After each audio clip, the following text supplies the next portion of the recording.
nous allons commencer aujourd'hui avec un gros dossier, le dossier de l'affaire Epstein. Absolument, ce n'est plus une affaire, c'est véritablement un tsunami, c'est un tremblement de terre quand même, et on n'est qu'au début. N'oubliez pas qu'il y a 3 millions de fiches, 3 millions de fiches, sans parler des photos, sans parler des listes, sans parler des noms qui sont sortis. Tout est sorti en principe, on verra, peut-être qu'il y a encore des choses cachées, mais en attendant, je vous assure qu'il y a de quoi faire. Et notamment, voilà, par exemple, hier, on interrogeait le président de la République qui était en marge du salon Wine Paris. Je vous fais remarquer que c'est intéressant. On pourrait dire le salon du vin à Paris. Non, terminé. On est dans le Wine Paris. We are in the saloon Wine Paris and we are interrogating the President of the Republic. Et alors on l'interroge évidemment, vous pensez quoi de cette affaire de Jeffrey Epstein? Et voici ce que dit en l'occurrence Emmanuel Macron. Écoutez. Est-ce que vous pensez que c'est une bonne chose que Jack Lang démissionne aujourd'hui ? Il a pris sa décision, il l'a fait valoir en conscience, je pense que c'est la sienne. Nous avons pris acte de celle-ci et voilà, je pense que c'est justice. Est-ce que vous avez peur que d'autres personnalités soient... Non, j'ai pas peur et je pense que c'est une affaire. Vous savez, c'est une affaire qui concerne surtout les États-Unis d'Amérique. Oui, il y a des personnalités françaises aussi. Oui. Il y a des personnalités françaises qui sont citées et donc la justice fera son travail, mais je pense qu'elle concerne surtout les États-Unis d'Amérique. Et donc, il faut que la justice là-bas fasse son travail, c'est tout. Mais il a organisé des soirées ici en France aussi. Oui, c'est ce que je dis, mais la justice doit défendre les victimes et les gens qui ont porté plainte, c'est ça ce que je vois. Et moi, j'aime pas trop. Voilà, je ne vais pas prendre part à un débat public sur ce sujet, c'est pas mon rôle. Non, il a raison, c'est pas son rôle, le président de la République, de prendre un débat public sur le sujet. Encore faut-il qu'il y ait un débat public. Encore faut-il qu'il y ait pas rideau de fumée et compagnie. Parce que, en ce moment, on entend quand même des bruits bizarres. Alors, il parlait de Jack Lang, effectivement, qui a pris la décision de démissionner de sa présidence de l'Institut du monde arabe. C'était difficile qu'il fasse autrement. Mais Yael Braun-Pivet, je rappelle, président de l'Assemblée nationale, on l'a interrogé le 10, là, hier, et on lui a demandé, à propos, il y a déjà une commission d'enquête sur l'audiovisuel public, qui fait beaucoup parler d'elle, et à juste titre, avec son rapporteur Charles Aloncle. Eh bien, est-ce qu'il ne faudrait pas peut-être organiser une commission d'enquête sur les remous, sur les retombées de l'affaire Epstein? Et voici ce que dit Yael Braun-Pivet. J'entends des personnes qui veulent des commissions d'enquête parlementaires. La commission d'enquête parlementaire ne doit pas être en concurrence avec la justice, c'est la limite des commissions d'enquête. En tout cas pas en concurrence. Et pas sur les mêmes faits. En fait, pas sur les mêmes faits. Bon, c'est un rappel utile. Ça, c'est aussi important. Le Parlement, ça entraînerait de la confusion des pouvoirs. Et notre pays, là aussi, est fondé sur une séparation des pouvoirs entre le législatif et la justice. Donc la justice, à mon sens, doit être saisie et doit être en capacité d'enquêter sur l'ensemble de ces faits. Intéressant. Confusion. Mais chère Madame la Présidente, vous ne trouvez pas que la confusion existe déjà entre les pouvoirs? Vous ne pensez pas que la confusion est déjà régnante entre Conseil constitutionnel, Conseil d'État, etc. et Parlement réduit à chambre d'enregistrement et l'exécutif, le législatif et le judiciaire? Ça danse non pas un dernier tango à Paris, mais plusieurs tangos à Paris, non? Et pourquoi? Je ne comprends pas très bien quand vous dites qu'une commission d'enquête empiéterait sur la justice. Pourquoi les deux ne seraient-ils pas concomitants? Je ne comprends pas très bien cela. Et surtout, quand on dit, écoutez, c'est une affaire américaine, ça concerne la justice américaine, je rappelle que M.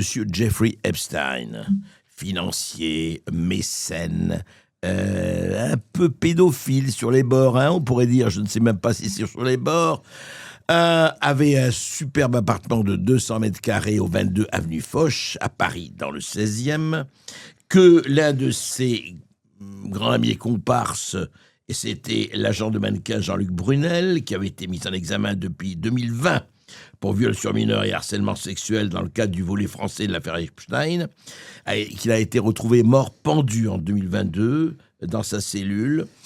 Vous savez que Jeffrey Epstein a été aussi retrouvé mort, pendu dans sa cellule. Alors les circonstances, nous avons reçu dans Berkov sur le vif Xavier Refer. C'est pour le moins, tout ça est pour le moins flou et pour le moins douteux. Mais il y a quelque chose quand même quand on parle de Jean-Luc Brunel. Écoutez ce que le reportage BFM d'il y a quelques jours. Parce que quand on dit qu'il n'y a pas de volet français, c'est pas un volet qu'il y a, c'est une fenêtre, c'est une porte cochère. Écoutez. Qui était Jean-Luc Brunel, ce Français largement mis en cause dans l'affaire Epstein. Mort en prison en 2022, il était agent de mannequin. Pour vous situer le personnage, Jean-Luc Brunel n'est pas juste un nom qui apparaît une fois dans les documents de l'affaire Epstein. Il s'agit de l'un de ses principaux rabatteurs. Jean-Luc Brunel était en réalité un ami très proche d'Epstein. Ils avaient des relations d'affaires, mais les procédures ont montré que ça allait plus loin. Il y avait en réalité un lien très fort et il a été accusé d'avoir recruté, présenté à Epstein à des fins, des jeunes femmes à des fins d'exploitation sexuelle. Voilà, il a été accusé, alors évidemment, présomption d'innocence. Enfin, les deux sont morts aujourd'hui, Brunel et Epstein. Enfin, qui disent qu'il n'y a rien à circuler, il n'y a rien à voir. Quand même, il avait donc ses agences Karine Models, puis MC2 Model Management, financées à hauteur, les agences de mannequins, financées à hauteur d'$1 million par Epstein. Et franchement, je ne dirais pas le nombre de noms qui apparaissent, mais celui-là, il était tout à fait remarquable. Et puis, il y a autre chose aussi. Un nom est réapparu, qui date, alors l'histoire date d'il y a 10 ans. Le nom du diplomate français Fabrice Haïdan. Fabrice Haïdan était alors détaché de l'ONU à partir de 2010. Il était à New York comme conseiller de l'envoyé spécial Terje Larsen. Donc pendant plusieurs années, donc il est à New York, il est détaché auprès de l'ONU, il y a beaucoup de photos de lui, etc. Et il échange pendant plusieurs années des courriels avec Jeffrey Epstein. Et on a retrouvé ça, pourquoi ? Parce que comme les Epstein Files sont sortis, parce que le dossier est partout et peut être consulté partout et par tous, eh bien, au printemps 2013, le dit Fabrice Haïdan est rapatrié, exfiltré de son poste à l'ONU, après une alerte du FBI signalant des consultations de contenu pédopornographique sur son poste et l'ouverture d'une enquête interne onusienne. À l'époque, c'est l'ambassadeur de France à l'ONU, c'était Gérard Haraud à l'époque, qui, informé de ce signalement, lui demande de quitter immédiatement ses fonctions et organise son retour en France, tandis que l'ONU confirme qu'une procédure disciplinaire était en cours au moment de sa démission en avril 2013. Alors là, il y a 3 jours, Jean-Noël Barrot, le ministre des Affaires étrangères, indique avoir saisi la justice française au sujet des faits attribués à Fabrice Haïdan, lancé une enquête administrative et une procédure disciplinaire, tandis que l'entreprise Engie, où Haïdan était employé dans le secteur privé, annonce sa suspension. Alors qu'on dise qu'il n'y a pas grand-chose à dire sur la France et la relation de France et Epstein, qu'on dise que, écoutez, oui, la justice suivra son cours, et qu'on estime qu'une commission d'enquête parlementaire, bon, il n'y a pas de raison, ce n'est pas à l'ordre du jour, on verra bien ce que la justice en dira. Mais pourquoi l'un et pas l'autre ? Pourquoi, encore une fois, ce Parlement, la Constitution, on élit des députés, on élit des gens qui sont là justement pour rendre compte au peuple de la gestion, de leur gestion, de la gestion du gouvernement, de la bonne tenue de la justice et des pouvoirs. Eh ben, c'est leur rôle aussi. Ah non, c'est pas leur rôle apparemment. Ce n'est pas la peine. Encore une fois, on verra bien ce qui va se passer. Et si on peut se passer d'une commission d'enquête parlementaire, c'est mieux. Mais dites-moi, on a suffisamment parlé de ce qui se passe au niveau de l'audiovisuel public. Vous avez vu tout ce qu'on a appris ? En quelques jours, tout ce qu'on a appris, qu'on ne savait absolument pas, les magouilles, les copains et les coquins, les conflits d'intérêts, les portes tournantes, les producteurs et l'état-major du service public, la directrice des programmes ou la directrice des productions, ou la directrice de la fiction qui attribue tel ou tel contrat juteux et qui ensuite quitte le service public pour aller dans la maison de production qu'elle a généreusement employée et avec une manne céleste qui est la nôtre. Alors tout ça, franchement, une commission d'enquête parlementaire, c'est toujours très bon.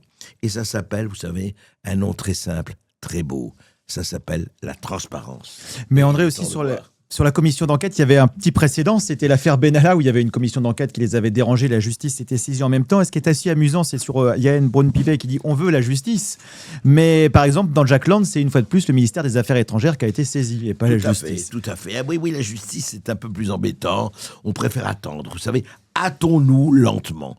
Et je voudrais juste, pour en terminer, pour le moment, on n'en terminera pas de sitôt, mais je voudrais raconter comment Trump a fait une stratégie de joueur de Go. Il faut bien comprendre que Trump est d'abord un businessman et un dealer. Non pas un dealer de drogue, mais un dealer d'affaires.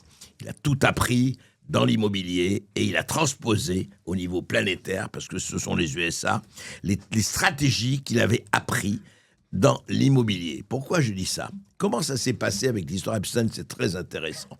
C'est vraiment un jeu d'échecs ou un jeu de billard avec 4 coups d'avance ou même 10 coups d'avance. D'abord, vous vous rappelez Elon Musk, qui était en principe son partenaire, ami, etc., se fâche avec lui. C'était il y a quelques mois. Il dit ça va pas du tout. Trump est cité, enterre l'affaire Epstein. Il faut en parler. Il le disait depuis toujours, ça, Musk. Il faut donner les noms, il faut y aller. Et Trump ne le fait pas parce qu'il est, et son nom apparaît dans la liste des gens que Epstein connaît, avec qui il a eu affaire. Alors évidemment, Trump se fâche, soi-disant, grande bagarre entre eux, ça ne va plus du tout. Et qu'est-ce qui se passe à ce moment-là? Les démocrates disent « Ah, ben voilà, maintenant on a trouvé le moyen de foutre Trump en l'air, on va le détruire. Qu'on sorte les dossiers Epstein, il faut les sortir. » Ils ont quand même oublié un peu que pendant 4 ans, c'était Biden, c'était Kamala Harris en vice-présidente, il a dirigé les États-Unis et leur préoccupation était évidemment de tuer pour de bon Trump, pour en finir. Il y a eu un premier mandat, il n'était pas question de le laisser revenir d'une manière ou d'une autre. On a essayé de le tuer physiquement, on a essayé de le tuer financièrement, on a essayé de le tuer par tous les moyens possibles et imaginables, on n'y était pas. Et bien voilà, l'affaire Epstein, sauf qu'ils ne l'ont pas sorti à l'époque. Pourquoi ils n'ont pas sorti, les démocrates, alors qu'ils étaient au pouvoir, l'affaire Epstein? Bon, ils ne l'ont pas sorti. Eh bien, on sait pourquoi. Parce que, justement, on le sait pourquoi. Parce que beaucoup étaient impliqués. Mais là, ils disent, allez, on va y aller. Et on demande qu'on sorte l'affaire Epstein tout de suite. Alors, Trump dit, mais non, mais c'est pas la peine. Écoutez, mais non, l'affaire Epstein, elle n'est pas si importante. C'est pas grand-chose. Il faut laisser tout ça.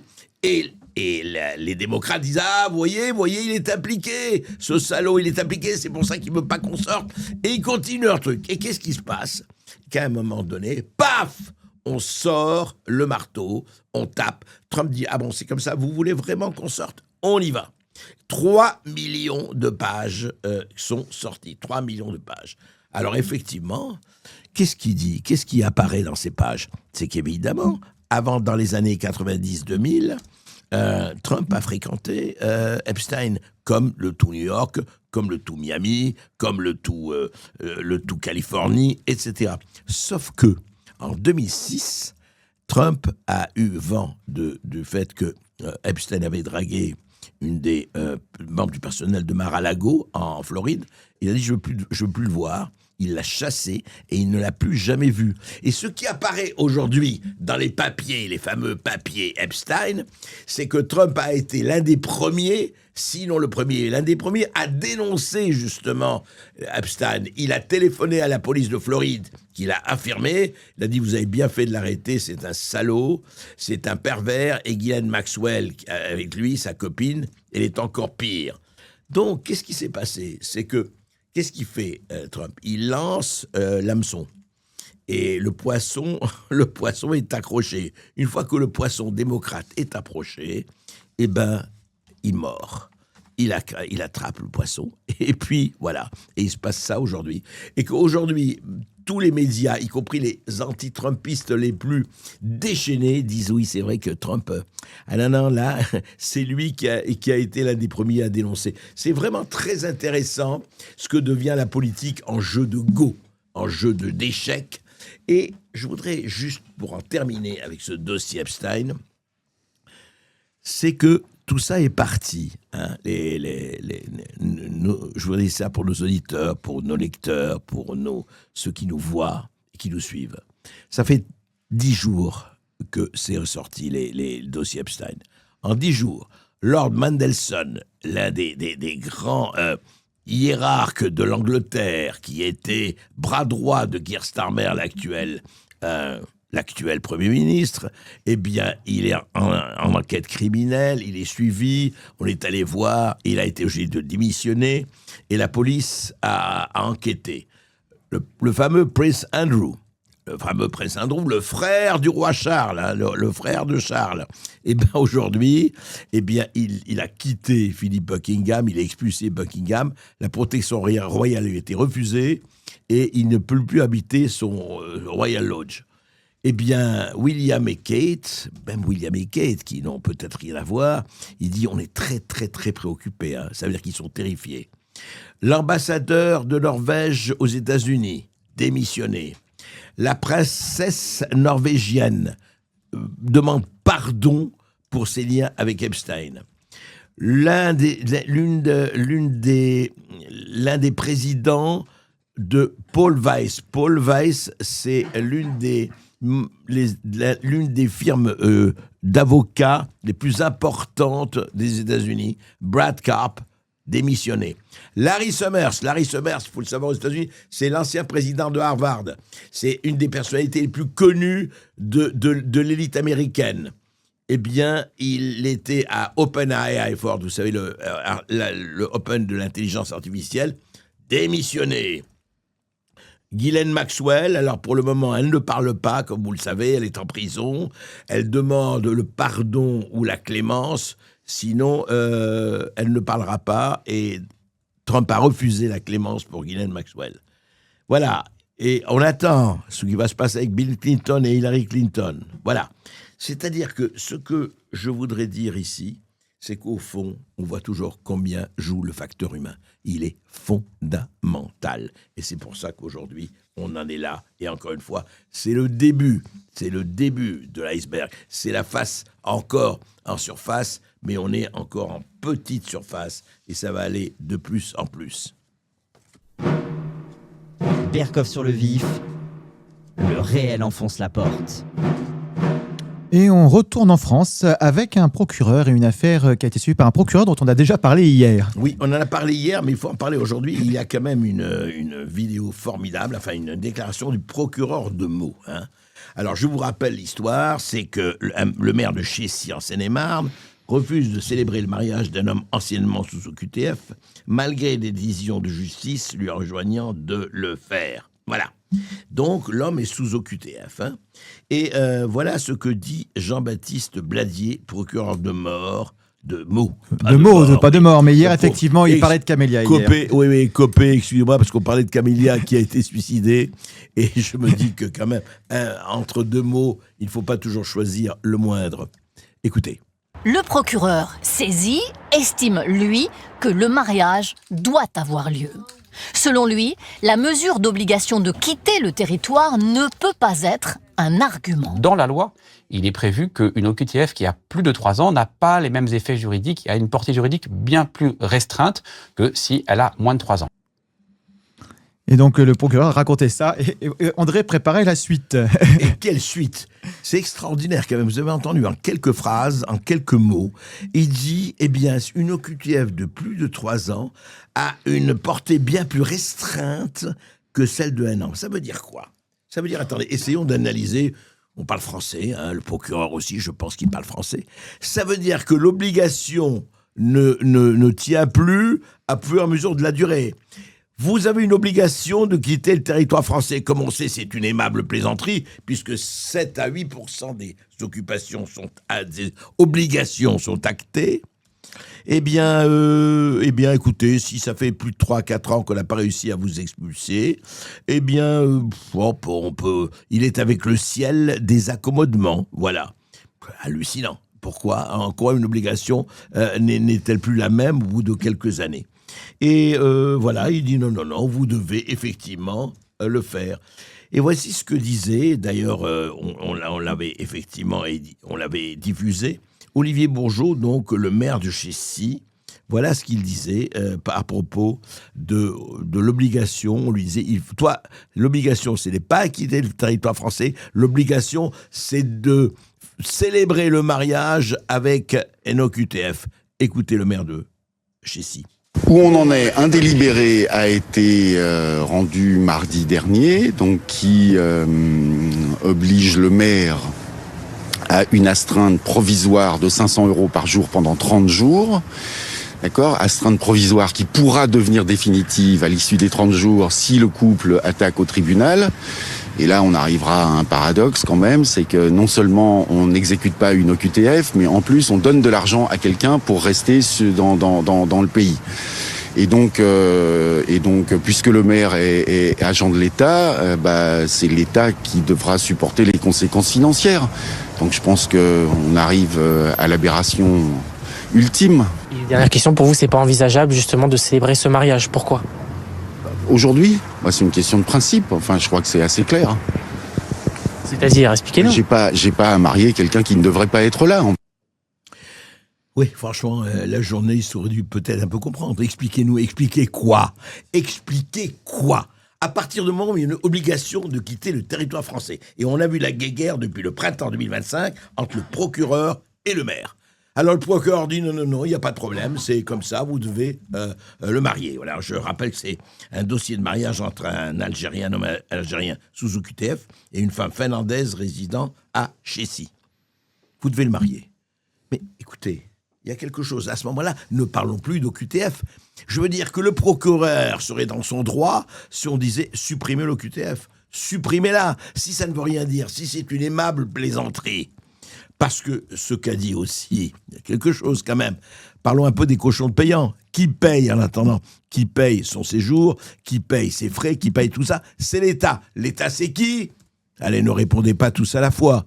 Donc voilà, une situation fabuleuse qui montre à quel point nous sommes dans une espèce de renversement neuronal qui va vraiment très loin. Voilà. Donc, 500 € d'astreinte par jour si les bans ne sont pas publiés. Le maire résiste, le procureur maintient. Et dites-moi juste comme ça, qui a raison ? Qui a raison ? Qui, sur le plan de la stricte logique et du strict bon sens, dans ce pays où les mots n'ont plus de sens et les sens n'ont plus de mots, qui a raison dans cette histoire ? Je vous le demande, appelez-nous et on sera très content de vous entendre.